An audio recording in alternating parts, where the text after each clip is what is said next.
Welcome to the Secure the Perimeter podcast.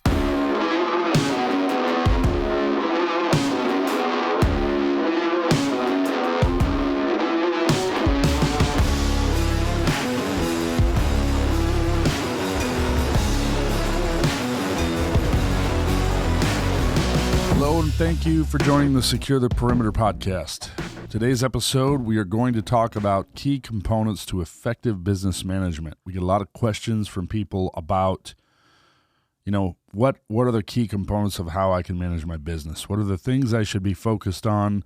What are ways that I can grow my business effectively? And so I'm going to share some things with you. These components that we're going to talk about today are not just the only things that you're going to use to manage your business, but they are some of the most essential. And so we're going to talk about these things, and we're going to get right into it. Last episode, we talked about different leadership techniques and how we view competitors. So this week is a little bit different because we're going to get right into the nuts and bolts of how to effectively manage your business. And so one of the first things you need to possess is discipline and focus. Military veterans make great entrepreneurs because most of them get this key component right away upon joining the military. Discipline and focus is essential, especially in this day and age, and I think you guys know what I'm talking about because we have and are so susceptible to distractions. And so the thing that you need to focus on are target metrics. And what are those target metrics? And I'm just going to give you an example of just a few target metrics you need to be looking at within all of these key components we're going to talk about. The number one key component you need to be paying attention to at all times are your finances. Your finances. How much cash do you have in the bank? How much cash do you need that week to operate? How many receivables do you have going in? How many payables do you have going out? And what is your P&L? If you don't know what P&L is, let that be a hard lesson. It's your profit and loss. You absolutely need to know what your profit and loss are all the time and know your numbers. So focus on finances. That's one of the key components and metrics you should be looking at all times in your business. And this is a way that you can manage your business. It helps you to make decisions. Can I spend a little bit this week? Can I spend a little bit this month? Can I invest more this quarter in maybe marketing resources, maybe hiring a new person, maybe investing in a tool or an asset that would help you make your business more efficient? These are all decisions you can make when you know your finances. The second component is know what your business strategy is and your priorities, your mission priorities. And everybody has different mission priorities.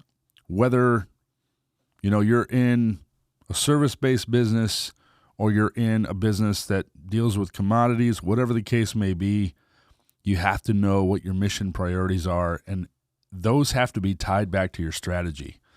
Initially, when you sat down, if you developed a plan, if you wrote a business plan, you have to establish those mission priorities. What is your key focus in business? What are you there to do? What's your purpose? And so every decision you make has to tie back to those strategies. If they don't, cut the boat from the dock. I'm telling you, there's huge things that could come along and waste your time, and I am not a big proponent of wasting precious time. And if you're at all connected to social media, you probably get solicited all the time by people who want to connect with you, want to steal 5, 10, 15 minutes of your time. You are so susceptible to get pulled into that ring and get sucked into the abyss of horrible time management, wasted time. I would encourage you not to do that. And so understand what your mission priorities are and tie those back to your strategy. What are you there to do? What is your purpose? The next thing you want to focus on or a key component within the metrics that you're going to look at is business development and sales. How can I cultivate my business? Who are target markets that I want to focus on? And what what ways can I improve or increase sales? That's a whole nother podcast, guys, because sales can be developed by creating sales funnels, market strategies, even the old school ways of cold calling and, feet to street, as we call it, door knocking.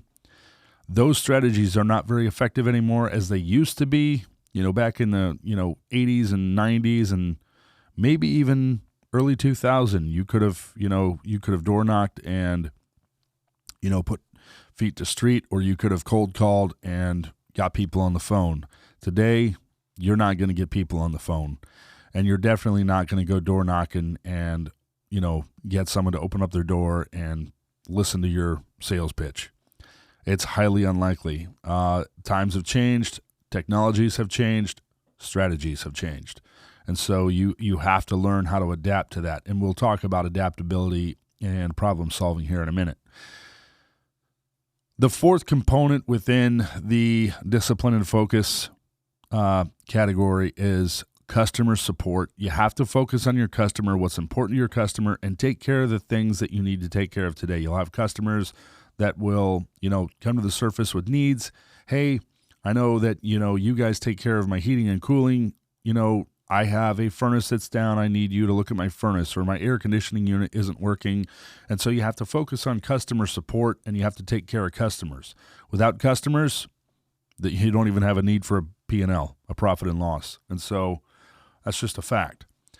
And so focus on your customers, take care of your customers, figure out ways that you can develop and grow your customer base within your target markets, and understand that. And I think in a later podcast, we'll get into how to identify target markets and, how I identify my target markets and the focuses that I put within those target markets.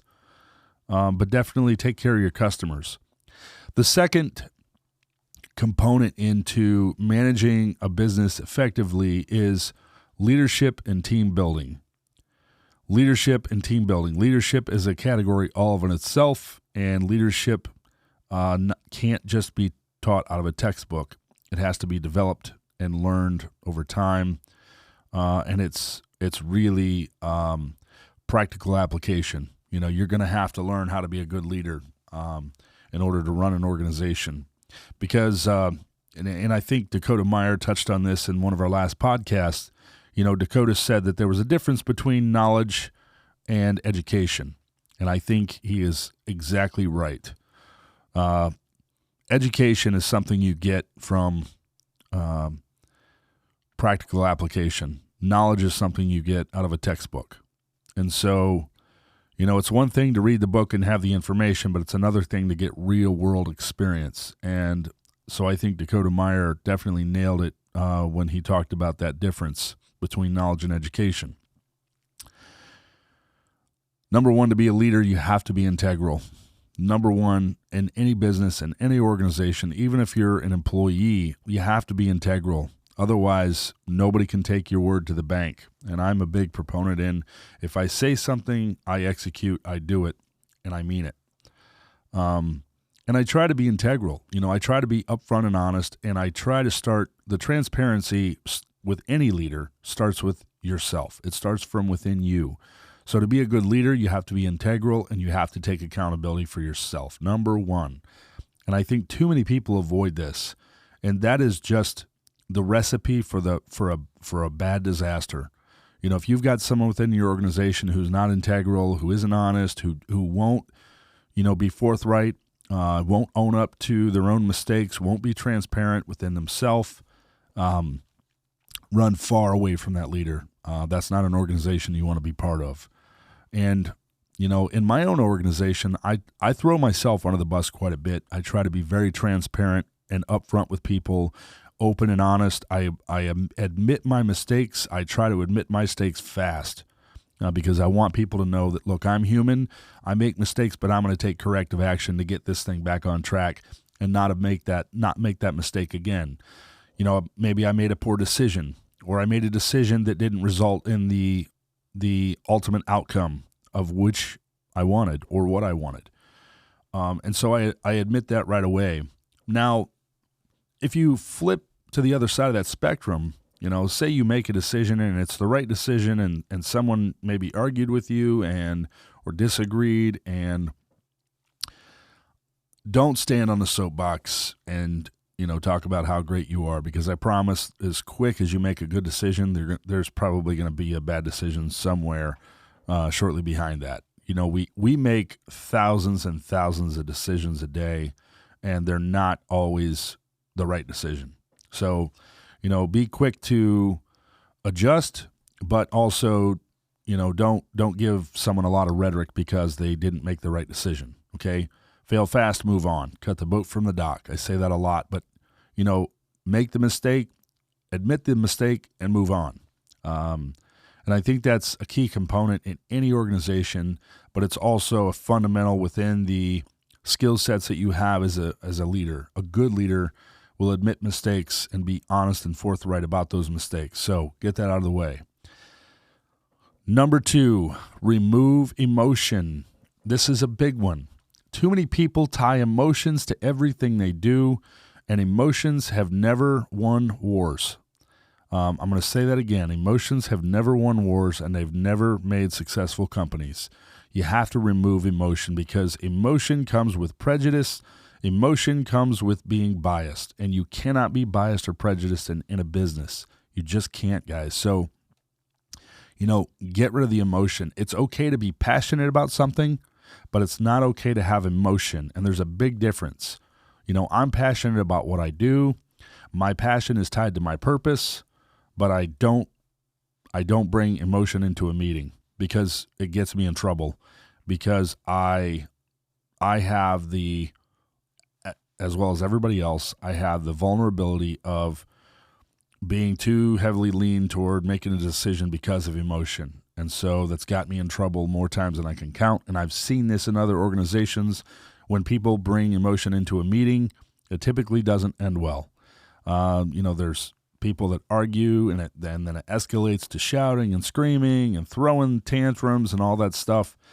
And so, emotion is not good in any boardroom. The third component within leadership and team building is encourage and build your team up.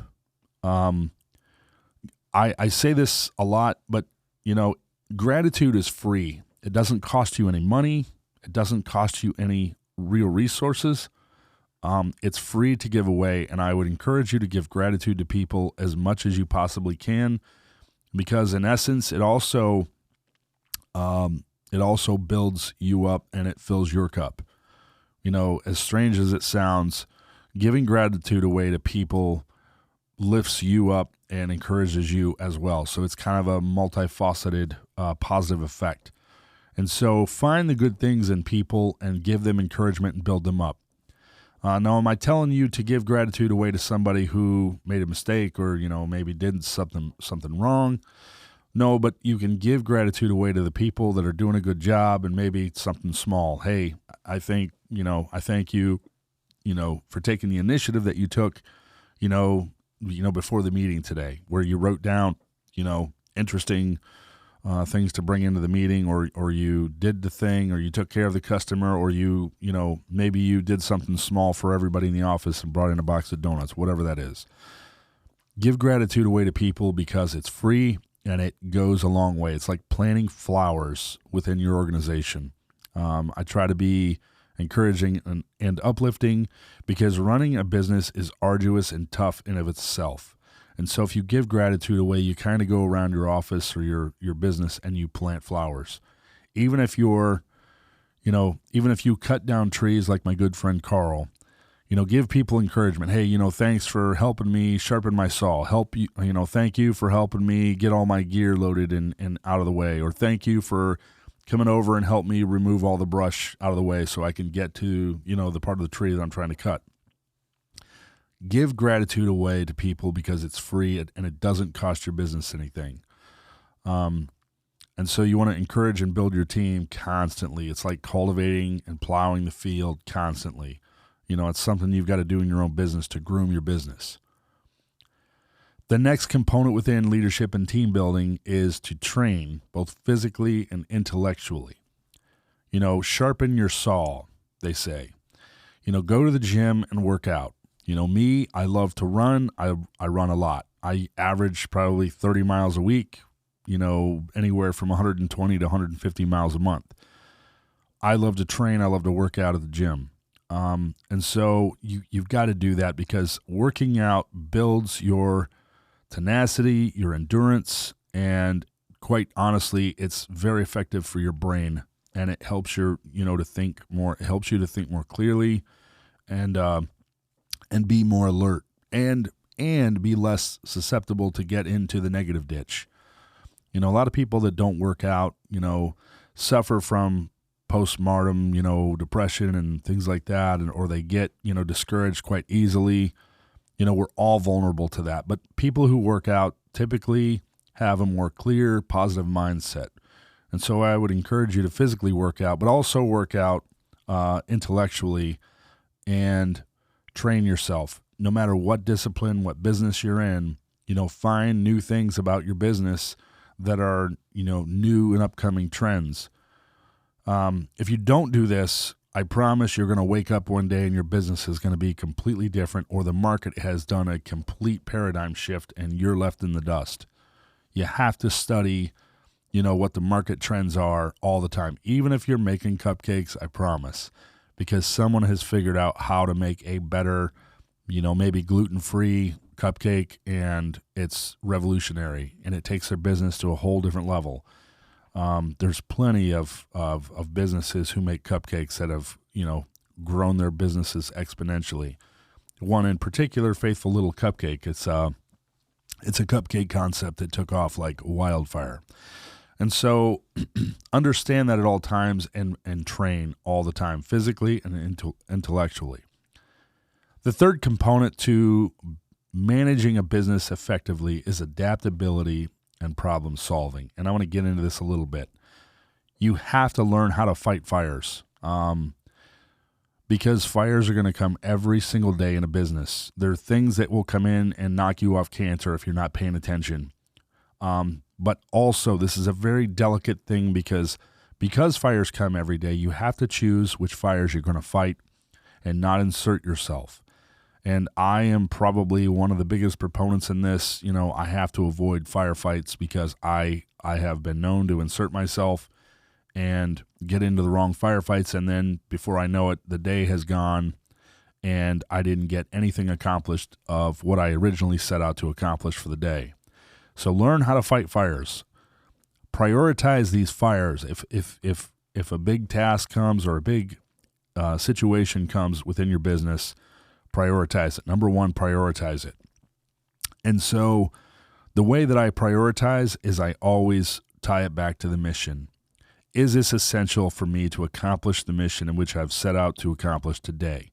And I'm not talking about the main mission of your business, because the main mission of your business is typically tied to your purpose and your passion. I'm talking about the mission in which you've set out for the day. You have to fight fires that are aligned with the mission in which you've set out for the day. So, in other words, if I intend to meet with a client today, or I intend to, do my sales follow-ups for the day, or I intend to have a meeting with my operations team, and a fire comes in, a situation comes in with a customer or a vendor, if I choose to fight that fire and it takes me off track to having that meeting or getting the things done I wanted to accomplish for that day, I have to prioritize and basically determine whether that's a higher priority or not. And most times it's not. Most times it's not. And so you have to learn how to prioritize. Tie it back to the mission. The second thing within this sector is keep people in their swim lane. Everybody wants to offer advice on how to get through something or how to tackle a problem, but you got to keep people in their swim lane. If it's not their swim lane, respectfully ask them to decline, feedback or input unless it's valuable or associated to the mission, and keep people in their swim lane because this keeps things on track. A lot of organizations I see, and I hear comments, people making comments, down below talking about how, people within their organization are easily to be distracted, or they insert themselves and they're out of their swim lane doing other things that aren't even essential to what their mission is. You've got to keep people in their swim lanes and keep people on track. And so the third component within the adaptability and problem-solving sector is you have to avoid distractions, especially in this day and age. It's everybody wants 5, 10, 15 minutes of your time. People are, and I call these calendar killers. You meet somebody at the coffee pot and you're pouring another cup of coffee, and then that turns into a 30-minute conversation in which you couldn't really afford 29 of those 30 minutes.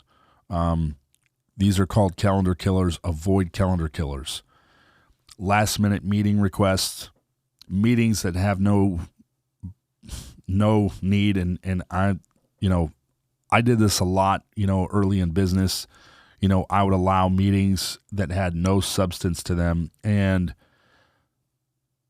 it's just a huge time killer. And it sucks the efficiency out of your day and the effectiveness of what you're trying to accomplish. And so avoid calendar killers, avoid non-essential meetings. If the meeting's not essential and you're not moving the dial, cancel the meeting. You might offend somebody. I'm here to tell you, cancel the meeting. Make people show up and arrive on time, because if they're not on time, it throws your day off. And if you're like me, you've got a jam-packed day pretty much every day. So avoid distractions. Don't get into the social media stuff. If you're, a lot of people, and I hear people do this all the time, and people talk to me about this, they'll allow themselves social media time. I don't. I typically don't. I'm looking at, new trends, or I'm researching, debt financing and things like that. I'll study that, but I try not to get into the whole social media thing, Facebook, and a lot of people get into Facebook, and a lot of people get into Marketplace and get pulled off in the weeds in Marketplace. But try to avoid distractions in your business. And this is calendar killers, like inessential meetings, conversations about stuff that's not even related to the business or what you're trying to achieve the day. These are calendar killers. The fourth component on managing your business effectively is you've got to have perseverance. Stick to the plan, okay? And again, we just talked about this a little bit. People have the susceptibility of getting pulled off into the weeds with something that just came in out of nowhere, like such as, hey, one of the service vans had a flat tire today, and that the said person inserts themselves and tries to help them, call a tow truck or get a hold of AAA. It's like, if that's not your swim lane, get out of the swim lane and let the people that do that job do their job. And so you have to stay on track, and you have to persevere through those and avoid those distractions, but you have to persevere also through challenges. Say something pops up and you have a customer situation that you have to deal with, or you put someone on task with dealing with that customer. You have to persevere and stick to the plan and keep the main thing the main thing. And you have to have a mission-first mentality. Mission first, and then everything after that. Look, if you choose to have a 5-minute brain break because you've been at it all day and you want to get up and walk away from your desk, that's fine. There's no problem in doing that. In fact, I would encourage that kind of thing. A lot of people that grind, and they are disciplined, they are focused, they do keep their priorities. If you have to have a 5-minute brain break, that's fine. But you have to have a mission first mentality. As long as I've got these objectives achieved, then I can go do my 5-minute brain break. The fifth component in managing a business is having attention to detail. I am very bad at this a lot of times because I have to get myself back on track. But attention to detail is try not to be vague and try to give details, because the money is in the details of anything. Maybe you've focused on a new market. Maybe you've switched up the design of your product. Be as detailed about that as possible. And man, and this is another one that I see quite a bit in business.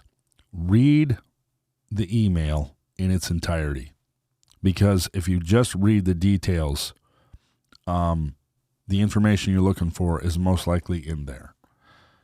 Another thing that I see people do quite a bit, when it comes to having attention to detail, is they construct a message and then they send the message without proofreading it first. I always proofread my messages before I send, because 99% of the time, I always change the context of the message by the way that I want the person to receive it, convey it, and by the way that I want it to be read, in getting the right information to the person. Maybe I needed to add some information. Maybe I needed to take away some information because I'm too verbalized in the message, whether it's a text message or an email. And so I typically proofread, and then I edit, and then I send. Okay. And me personally, I probably edit my messages 2 or 3 times before I send them. And so that's definitely something you want to do. You want to have attention to detail. Read the information, read all the information, and try to process it and focus on the message. Don't have your mind off in the weeds. And I know it's hard to do as an entrepreneur and a business owner, but you really you have to focus on the thing that's in front of you. And I think in one of the messages that DJ Shipley had conveyed, he talked about having his priorities, and he calls them dials and switches, dials and levers, I think.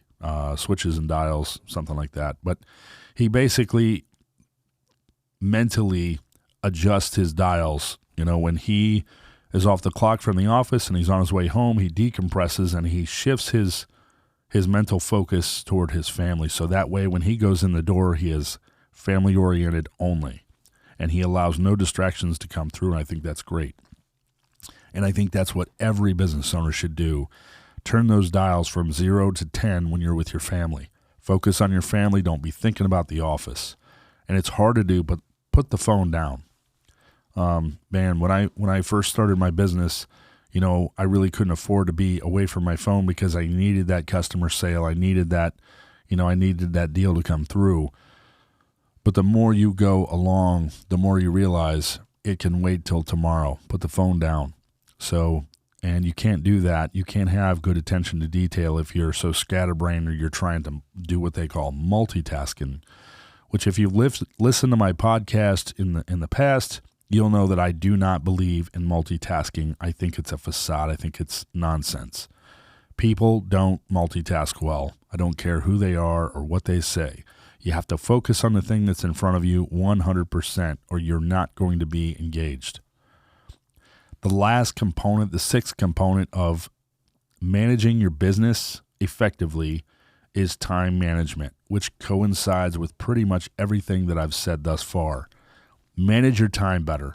Make people be on time, you be on time, and make sure that the meeting or the thing that you're engaged in, the task, is necessary and efficient. Avoid calendar killers and stay concise and stay on track. Don't get too far in the weeds with details about, every last nook and cranny of that, thing you're trying to fix or the problem you're trying to solve, but just be concise. Present the information, discuss it, and then move on.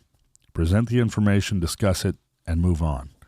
Don't try to, have a 15-minute last, an hour, because that can, again, pull you in the weeds. So these 6 components we talked about today, again, are just a few of the attributes that you need to successfully manage your business. But I get those questions a lot, about the things to focus on. And out of all of these things, I would say that focus on your finances and know where you're at, with your money. Because a lot of business owners I talk to, a lot of people I chat with online, talk about, they don't know their numbers or their finances very well. They've got people for that. Well, I'm telling you, if you're the owner of the business, you should know your numbers better than anybody. And so if you got people for that, you're setting yourself up for failure. So hope you enjoyed today's content. And like always, please subscribe to our channel and leave comments if you want to see future episodes or hear us talk about certain things that relate to business or being an entrepreneur. Drop it below, and we'll definitely entertain it and get that on the calendar. So thanks for joining the Secure the Perimeter podcast, and until next time, have a good one.